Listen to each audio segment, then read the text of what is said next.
Before starting today's video, tell us in the comments where are you watching from and what time is it there so we know from which state people are watching from. The town that didn't appear on maps. No road sign announced the town of Gray Hollow. Evan Mercer noticed that first. He had been driving for nearly 6 hours through northern Texas, the landscape slowly flattening into an endless stretch of dead farmland and sunburned grass. His phone had lost signal nearly 40 minutes earlier, the GPS freezing on a thin blue line that led nowhere. At first, he didn't panic.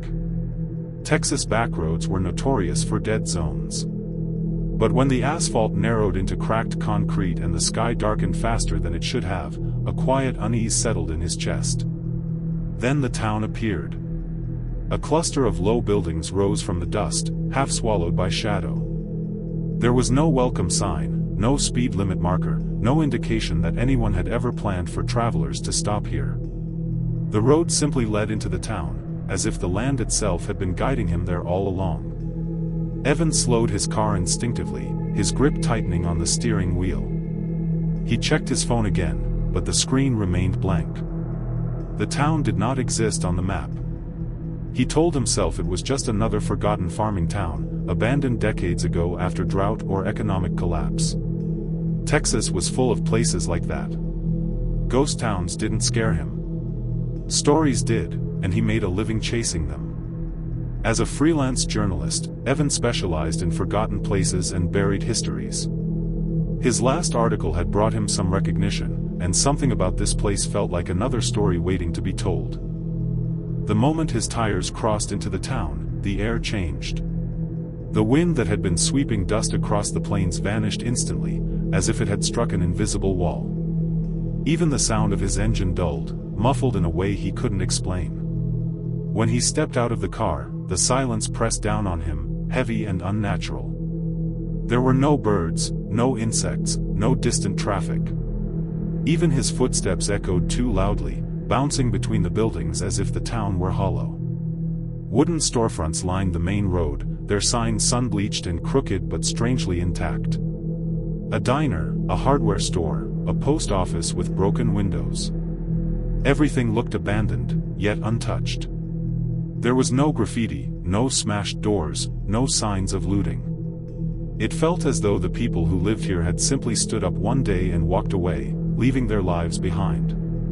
Evan raised his camera and began taking photos. For a moment, the lens fogged over, though the air wasn't humid. When it cleared, the images looked darker than what his eyes saw, shadows stretching too long and windows appearing deeper, like openings rather than glass. The diner caught his attention. A faded neon sign reading "Eat" flickered weakly above the entrance, though there were no visible power lines. The door stood slightly open. Every instinct told him to turn back, but curiosity won. He pushed the door open, and the bell above it rang, sharp and loud in the stillness. Inside, the diner looked frozen in time. Plates sat on tables with dried food still clinging to them. Coffee cups remained half full, stained dark at the bottom. A newspaper lay open on the counter. Evan picked it up, his stomach tightening when he saw the date. October 14, 1987. The paper wasn't brittle or yellowed. It felt almost new. A faint metallic smell lingered in the air, subtle but unmistakable. Blood. Evan turned toward the kitchen doorway when he heard footsteps behind him. His heart jumped as he spun around. A man stood near the entrance, watching him. He looked ordinary enough, somewhere in his late 50s with gray hair, a flannel shirt, and dusty boots. But his eyes were wrong. They were too still, too focused, as if he hadn't blinked in years. "You're not from here," the man said. It wasn't a question. Evan answered slowly, choosing his words carefully. He said he was just passing through and didn't realize anyone still lived here. The man smiled faintly, a smile that didn't reach his eyes. He said no one lived here anymore. Evan asked who he was, but the man didn't answer. Instead, he glanced toward the windows. The sky outside had turned a deep purple, bruised and unnatural for the time of day. "You shouldn't be here after sunset," the man said quietly. They don't like strangers. Evan asked who they were. The lights flickered overhead, and for a brief second Evan saw movement reflected in the windows. Tall shapes stood just outside, thin and unmoving where the empty street should have been. He blinked, and they were gone. The man leaned closer, lowering his voice. He told Evan that Grey Hollow didn't let people leave once it knew they had seen it. Before Evan could respond, the bell above the diner door rang again. This time, no one entered. And from somewhere deep beneath the town, something shifted, heavy and slow, as if the ground itself were breathing. Calder's Ridge, the town that forgot to die.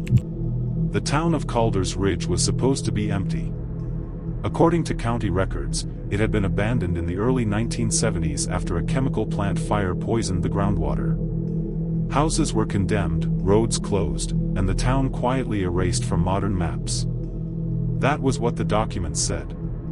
What they did not mention was that Calder's Ridge still had lights at night. That detail reached Sheriff Daniel Crow through a voicemail left by a truck driver who sounded genuinely shaken. The man claimed he had pulled over near an unmarked road in West Texas and seen a town glowing faintly in the distance. Porch lights. Street lamps. Movement. When he tried to approach, the road looped back on itself, no matter how long he drove. By the time Daniel returned the call, the number no longer existed.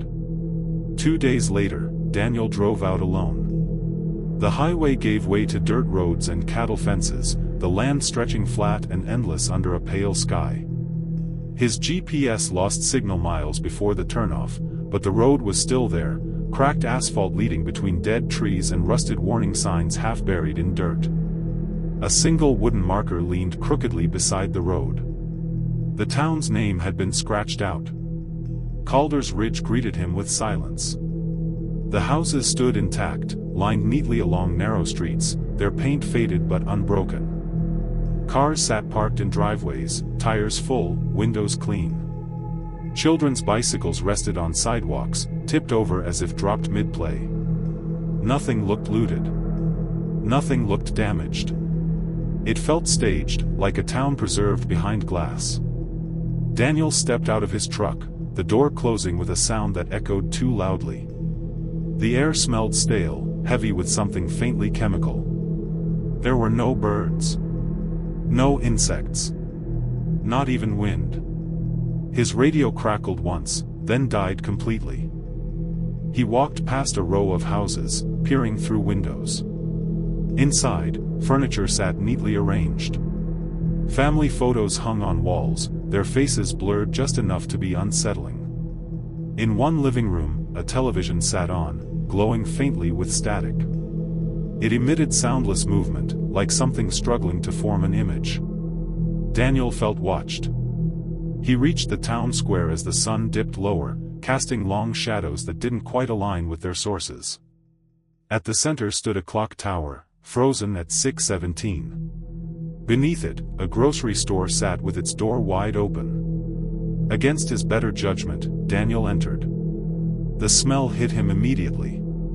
Not rot, not decay, something preserved too long. Shelves were stocked with cans bearing labels from decades ago, their colors bright and unfaded.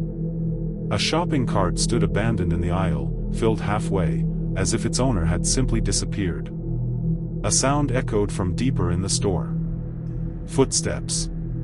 Daniel called out, identifying himself, his voice swallowed by the building. The footsteps stopped. Then a woman stepped into view from behind an aisle. She looked alive. Middle-aged, dark hair pulled back, wearing a yellow dress that might have been fashionable 40 years earlier. Her eyes locked onto his with relief rather than fear. "You came back," she said. Daniel told her he was a sheriff, asked if she lived here. She nodded slowly, confused by his tone. She said everyone lived here. When he asked what year it was, she laughed softly and said it was 1972, and that the town picnic was scheduled for that evening. Daniel felt cold. He told her the truth as gently as he could. That Calder's Ridge had been declared uninhabitable decades ago. That there had been a fire. Evacuations. Deaths. The woman's smile faded, replaced by something hollow. She looked past him, toward the windows. "That's not what they told us," she whispered. The lights flickered. The grocery store darkened, shadows stretching unnaturally across the floor. Daniel heard more footsteps now, dozens of them, emerging from surrounding buildings. People gathered outside, their faces empty, eyes unfocused, all staring toward the clock tower. The woman backed away from him. "They come when it gets dark," she said. "They make sure we don't remember." Daniel ran. He burst out of the store as the sky darkened far too quickly, night falling like a curtain. The townspeople stood frozen, their bodies rigid as if waiting for instruction. Then, one by one, they turned their heads in perfect unison toward him. The ground vibrated. From beneath the streets, something moved, massive and slow.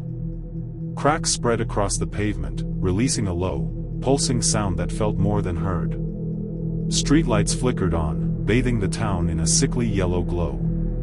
Daniel sprinted for his truck, his breath tearing from his chest. The roads shifted as he ran, streets bending subtly, leading him back toward the square no matter which direction he chose. He passed the same house 3 times, each time more decayed than before, as if the town were aging rapidly around him. Hands reached from windows. Not grabbing, guiding. Whispering voices filled the air, overlapping and pleading, telling him to stay, telling him it was easier not to remember. The clock tower began to ring, its frozen hands twitching violently. Daniel reached his truck just as the ground behind him split open. He didn't look back as he drove. The road uncoiled ahead of him at last, spitting him back onto the highway as his headlights flickered and died.